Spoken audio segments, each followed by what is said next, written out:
نحمده ونصلي على رسوله الكريم أما بعد فأعوذ بالله من الشيطان الرجيم بسم الله الرحمن الرحيم ويل لكل أفاك أثيم يسمع آيات الله تتلى عليه ثم يصر مستكبرا كأن لم يسمعها فبشره بعذاب أليم وإذا علم من آياتنا شيئا اتخذها هزوا أولئك لهم عذاب مهين من ورائهم جهنم ولا يغني عنهم ما كسبوا شيئا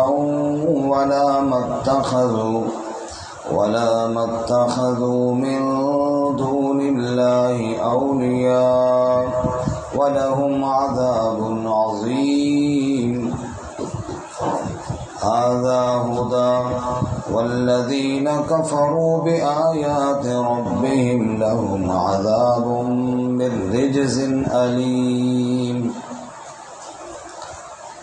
ويل لكل أفاك أثيم ہلاکت ہے ہر اس شخص کے لیے جو جھوٹ کھڑنے والا گناہگار ہو یسمع آیات اللہ سنتا ہے اللہ کی آیات کو تتلا علیہ جو پڑھی جاتی ہیں اس پر ثم یصر مستکبرا پھر ہو جاتا ہے تکبر کرنے والا کأن لم یسمعها گویا کہ اس نے سنا ہی نہیں فبشرہ بعذاب علیم پس خبر دیجیے اس کو دردناک عذاب کی وَإِذَا عَلِمَ مِنْ آیَاتِنَا شَيْئًا اور جب ہماری آیتوں میں سے کچھ جان لے اتخذها ہزوا تو ان کا مذاق بنا لیتا ہے اولئک لهم عذاب مہین یہ وہ لوگ ہیں کہ ان کے لیے رسوا کن عذاب ہے من ورائہم جہنم ان کے آگے جہنم ہے ولا یغنی عنہم ما کسبوا شیئا اور نہ کام آئے گا ان سے جو انہوں نے کمایا کچھ بھی ولا متخذوا من دون اللہ اولیاء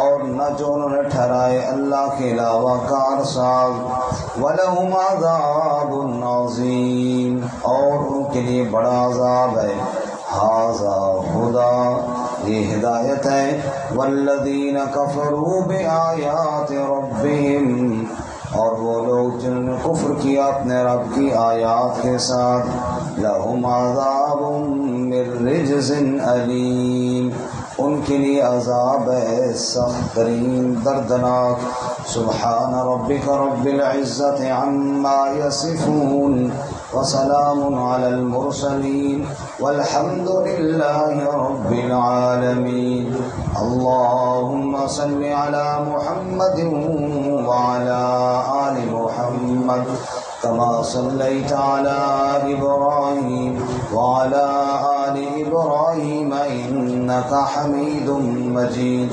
اللهم بارك على محمد وعلى آل محمد كما باركت على إبراهيم وعلى آل إبراهيم إنك حميد مجيد معزز سامعین سورۃ الجاثیہ آیت نمبر 7 سے لے کر 11 تک تلاوت کی ہیں اللہ رب العزت ان کے مطابق صحیح بیان کی توفیق عطا فرمائے اور ہمیں قرآن و سنت پر عمل کرنے کی توفیق عطا فرمائے اس سے قبل گزشتہ آیات میں صداقت قرآن مجید عظمت قرآن کریم اور اس کے ساتھ ساتھ اللہ تعالیٰ نے عقلی دلائل اپنی وحدانیت پر ارشاد فرمائے اور آخر میں فرمایا تھا آیت نمبر 6 میں فبأي حدیث بعد اللہ وآیاتہ یؤمنون، اللہ کی آیتوں کے بعد پھر اور کون سی بات پر وہ ایمان لائیں گے۔ آج کے سبق میں ان لوگوں کو ڈرایا گیا ہے جو اللہ کی آیات سے تکبر کرتے ہیں اور منہ موڑتے ہیں اور روح گردانی کرتے ہیں۔ ارشاد فرمایا ویل لکل افاک اثیم، ہلاکت ہے اس شخص کے لیے جو جھوٹ کرنے والا ہو، گناہ گار ہو۔ ایک شخص اگر نعوذ باللہ اللہ پر جھوٹ کرتا ہے اور اپنی طرف سے باتیں بنا کر اس کو اللہ کا کلام بتاتا ہے، جیسا کہ جتنے بھی نبوت کے جھوٹے دعوے دار تھے ان کا یہی کام تھا کہ وہی ان کی طرف کوئی نہیں آتی اور وہ اپنے آپ کو نبی بتاتے ہیں اور اپنی گھڑی ہوئی باتوں کو نعوذ باللہ اللہ کا کلام بتاتے تھے۔ تو یہ بھی بہت بڑا جرم ہے، اور اگر سچا نبی اللہ کی آیتیں پیش کرے ان کو جھٹلایا جائے تو یہ بھی بڑا جرم ہے۔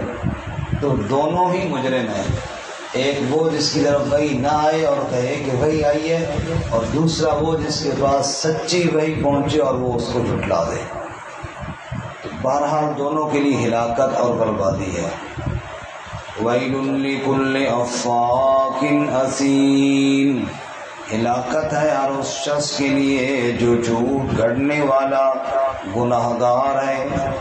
یسمع آیات اللہ، جو سنتا ہے اللہ کی آیات، تتلا علیہ، جو اس پر پڑھی جاتی ہیں، ثم یصر مستکبرا، اللہ کی آیتیں سننے کے بعد تکبر کرتا ہے، غرور کرتا ہے، کأن لم یسمعها، گویا کہ اس نے سنا ہی نہیں ہے۔ فبشرہ بعذاب علیم، ایسے آدمی کو عذاب کی خوشخبری سنائیے، اللہ ہمیں معاف فرمائے، عذاب سے بچائے۔ جو اللہ کی آیتیں سنے اور دل میں عاجزی نہ آئے، تکبر آئے، اس کے لیے عذاب ہے۔ اللہ کی آیتیں سننے کے بعد ایمان والوں کی حالت تو یہ ہوتی ہے کہ ان کے رونگٹے کھڑے ہو جاتے ہیں اور عمل کے لیے تیار ہو جاتے ہیں۔ اگر آپ 17واں پارہ نکالیں، وہاں پہ اللہ تعالیٰ نے اسی بات کو تھوڑا کھول کر ذرا تفصیل سے بات سمجھائی ہے۔ پارہ نمبر 17، سورت کا نام ہے سورۃ الحج، صفحہ نمبر 305 ہے اور آیت نمبر 52 ہے۔ سورت کا نام ہے سورۃ الحج، صفحہ نمبر 305 اور آیت نمبر 51 ختم ہو رہی ہے اور 52 شروع ہو رہی ہے اس صفحے کے تقریباً آخر سے۔ جن کو نہیں ملا ساتھ والوں سے دیکھیں۔ سورۃ الحج 17واں پارہ آیت نمبر 52، فرمایا وَمَا أَرْسَلْنَا مِن قَبْلِكَ مِن رَّسُولٍ وَلَا نَبِيٍّ، اور ہم نے آپ سے پہلے جو بھی رسول اور نبی بھیجا، إِلَّا إِذَا تَمَنَّىٰ أَلْقَى الشَّيْطَانُ فِي أُمْنِيَّتِهِ، وہ اللہ کا رسول جب بھی تمنا کرتا، اور رسول کی تمنا کیا ہوتی ہے کہ لوگ اللہ کے احکامات کو سیکھ کر عمل کریں۔ جب بھی اللہ کا نبی تمنا کرتا، القى الشیطان فی امنیتہ، تو شیطان روڑے اٹکاتا نبی کی تمنا میں، وہ روکنے کی کوشش کرتا لوگوں کو۔ فینسخ اللہ ما یلقی الشیطان، بس اللہ مٹا دیتا ہے جو شیطان ڈالتا ہے۔ ثم یحکم اللہ آیاتی، پھر اللہ اپنی آیتوں کو ثابت کر دیتا ہے، مضبوط کر دیتا ہے۔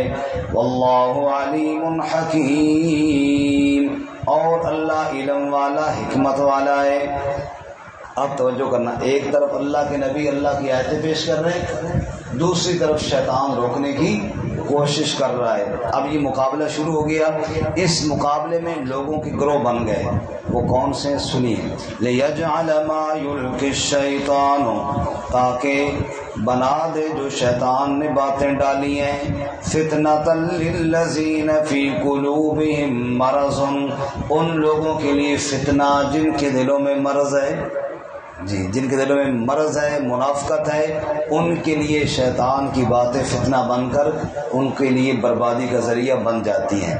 ایک طبقہ وہ ہو گیا جس کے دل میں مرض ہے، اللہ کا نبی جب آیتیں بیان کرتا ہے تو مریض آدمی، منافق آدمی، اس کے دل بے اثر نہیں ہوتا کیونکہ شیطان غالب آ جاتا ہے۔ نمبر 2، وَالْقَاسِيَةِ قُلُوبُهُمْ، دوسرا وہ طبقہ ہے جن کے دل بڑے سخت ہوتے ہیں، منافق تو نہیں ہوتے لیکن ان کے دل میں نرمی کوئی نہیں، اتنا غرور اور تکبر بھرا ہوا ہے کہ اللہ کی آیتیں ان کے دلوں پہ اثر کوئی نہیں کرتی۔ دوسرا یہ طبقہ ہے۔ وَإِنَّ الظَّالِمِينَ لَفِي شِقَاقٍ بَعِيدٍ، اور بے شک ظالم تو دور کے اختلاف میں پڑے ہوئے ہیں۔ ایک منافقین کا طبقہ، دوسرا سخت دل والا طبقہ، اور تیسرا ایمان والوں کا۔ وَلِيَعْلَمَ الَّذِينَ أُوتُوا الْعِلْمَ، اور تاکہ جان لیں وہ لوگ جو علم دیے گئے ہیں، أَنَّهُ الْحَقُّ مِن رَبِّكَ، کہ بے شک وہ حق ہے تیرے رب کی طرف سے، فَيُؤْمِنُوا بِهِ، پس وہ ایمان لاتے ہیں اس کے ساتھ، فَتُخْبِتَ لَهُ قُلُوبُهُمْ، پھر جھک جاتے ہیں، عاجز ہو جاتے ہیں اس کے لیے ان کے دل۔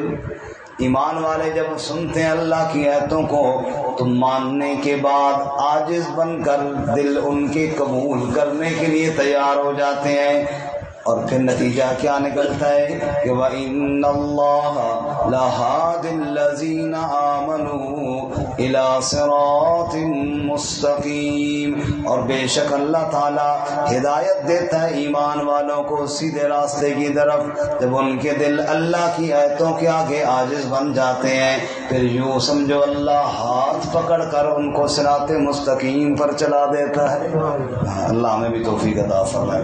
اور چوتھا طبقہ کافروں کا، وَلَا يَزَالُ الَّذِينَ كَفَرُوا فِي مِرْيَةٍ مِّنْهُ، اور ہمیشہ کافر تو شک میں پڑے رہیں گے اس سے۔ کافروں کو تو یقین ہی نہیں آتا اللہ کی آیتوں پر، وہ تو شک میں پڑے رہتے ہیں۔ حَتَّىٰ تَأْتِيَهُمُ السَّاعَةُ بَغْتَةً، یہاں تک کہ ان کے پاس قیامت اچانک آ جائے گی۔ قیامت آئے گی تو ان کا شک نکلے گا، اس سے پہلے تو ان کا شک نہیں نکلتا۔ أَوْ يَأْتِيَهُمْ عَذَابُ يَوْمٍ عَقِيمٍ، یا ان کے پاس اس دن کا عذاب آ جائے جو بڑا بانج یعنی بڑا سخت دن ہوگا۔ الملک یومئذ للہ، اس دن بادشاہت صرف اللہ ہی کی ہوگی۔ یحکم بینہم، وہ ان کے درمیان فیصلہ فرمائے گا۔ فالذین آمنوا وعملوا الصالحات فی جنات النعیم، پس وہ لوگ جو ایمان لائے اور نیک اعمال کیے وہ نعمتوں والے باغات میں ہوں گے، اور جنہوں نے کفر کیا اور جھٹلایا ہماری آیتوں کو وہ ذلت والے عذاب میں ہوں گے۔ تو خلاصہ یہ نکلا، اللہ فرماتے میرا نبی جب میری آیتیں بیان کرتا ہے ادھر سے شیطان روکنے کی کوشش کرتا ہے۔ اس مقابلے میں لوگوں کی چار جماعتیں بن جاتی ہیں۔ ایک منافق جن کے دلوں میں مرض ہوتا ہے، ان کے دلوں میں اللہ کی آیتیں اثر نہیں کرتے۔ دوسرے وہ متکبر جن کے دل سخت ہوتے ہیں، ان کے دلوں میں آیتیں اثر نہیں کرتی۔ تیسرے ایمان والے جن کے دل میں عاجزی اور یقین ہوتا ہے، وہ عمل کرتے ہیں، پھر اللہ ان کو ہدایت دیتا ہے۔ چوتھے کافر جو شک میں پڑے رہتے ہیں، ان کو بھی کوئی فائدہ نہیں ہوتا۔ ان چار گروہوں میں سے فائدہ صرف اس بندے کو حاصل ہوتا ہے جو ایمان لائے اور اللہ کی آیتیں سن کر اس کے دل میں عاجزی پیدا ہو جائے۔ اللہ ہمیں اس طبقے میں شامل فرمائے۔ اب واپس آئیے، یہاں پر اللہ فرماتے ہیں ہلاکت ہے اس بدبخت کی جو جھٹلائے، جھوٹ گڑے، گناہ گار ہو۔ یسمع آیات اللہ تتلی علیہ، سنتا ہے اللہ کی وہ آیتیں جو اس پر تلاوت کی گئی۔ ثم یصر مستکبرا، پھر تکبر کرنے والا ہو گیا۔ کأن لم یسمعها، ایسا ہو گیا گویا کہ اس نے سنا ہی کوئی نہیں ہے۔ فبشرہ بعذاب علیم، ایسے آدمی کو خبر دینی ہے دردناک عذاب کی۔ وَإِذَا عَلِمَ مِنْ آيَاتِنَا شَيْئًا، اور جب وہ ہماری آیتوں میں سے کچھ جان لے، اتخذها ہزوا، اس کو مذاق بنا لیتا ہے، ہماری آیتوں کا ٹھٹھا کرتا ہے۔ اولئک لہم عذاب مہین، یہ وہ لوگ ہیں کہ ان کے لیے رسوا کن عذاب ہے۔ جو اللہ کی آیتوں کا مذاق اڑاتا ہے اس کے لیے ذلت والا عذاب ہے۔ اس لیے علماء نے فرمایا کہ اگر کوئی آدمی عملی طور پر کوتاہی ہے تو اللہ معاف کرے گا، لیکن اگر شریعت کے کسی حکم کا مذاق اڑاتا ہے تو وہ ایمان سے فارغ ہو جائے گا۔ مذاق اڑانے کی اجازت ہے، کوتاہی ہو گئی عملی طور پہ وہ ایک الگ بات ہے، لیکن ٹھٹھا اور مذاق کرنا اللہ کے حکم کا نعوذ باللہ من ذالک۔ سورۃ توبہ میں اللہ فرماتے ہیں نا، قل اب اللہ وآیاتہ ورسولہ کنتم تستہزئون، تمہیں مذاق اور ٹھٹھے کے لیے اللہ ملا ہے، اللہ کی آیتیں ملی ہیں اور اللہ کے رسول صلی اللہ علیہ وسلم ملے ہیں کہ تم اللہ کی آیتوں کا مذاق اڑاؤ اور پھر رب کا مذاق اڑاؤ اور نعوذ باللہ اللہ کے رسول صلی اللہ علیہ وسلم کا مذاق اڑاؤ۔ فرمایا جو مذاق اڑائے شریعت کے کسی حکم کا اس کے لیے ذلت والا عذاب ہے۔ من ورائہم جہنم، ان کے آگے جہنم ہے۔ ولا یغنی عنہم ما کسبوا شیئا، جو کچھ انہوں نے کمایا وہ کچھ بھی ان کے کام نہیں آئے گا۔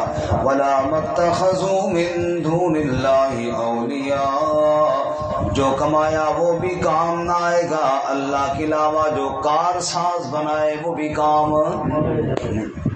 مال و متاع کمایا وہ بھی اپنی کام آئے گا، اگر کفر کے ساتھ کوئی عمل اچھے کیے وہ بھی کام نہیں آئیں گے، کیونکہ وہ بھی کمائی ہے نا، لیکن کفر کی وجہ سے وہ بھی کام نہیں آئیں گے۔ وَلَا مَتَّخَذُوا مِن دُونِ اللَّهِ أَوْلِيَاءَ، جو کارساز بنا رکھے، جو جھوٹے معبود بنا رکھے کہ فلاں ہمیں چھڑائے گا، فلاں ہمارے کام آئے گا، اللہ فرماتے ہیں وہ بھی کام نہیں آئیں گے۔ وَلَهُمْ عَذَابٌ عَظِيمٌ، اور ان کے لیے بڑا عذاب ہوگا۔